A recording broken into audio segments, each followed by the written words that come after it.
En la cuenca de Pamplona se intensifican estos días las cosechas de cereal. Los agricultores tienen muy en cuenta el riesgo de incendios y toman muchas precauciones para evitarlos.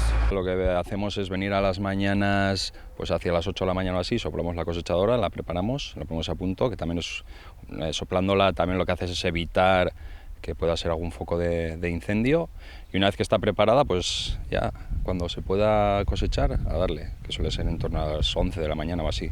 Comienzan a mediodía por precaución, no se hace antes porque por la noche el trigo adquiere humedad y es necesario que contenga menos de un 14% para evitar que fermente. Esta reacción genera calor, por lo que puede provocar un incendio. Cuando el cereal está seco ya se puede empezar a trabajar. Durante unos 15 días las máquinas separan el grano del tallo, que será lo que más tarde se empaque. Es un trabajo intenso y no exento de riesgos. Lo que más preocupa en esta época es la posibilidad de que prenda, por lo que se extreman las precauciones.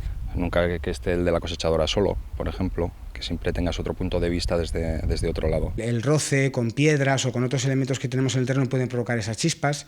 Evidentemente pueden prender porque estamos en verano, hay muchas temperaturas, hay una temperatura muy alta que puede provocar esta situación. Entonces, la recomendación básica pueden ser dos.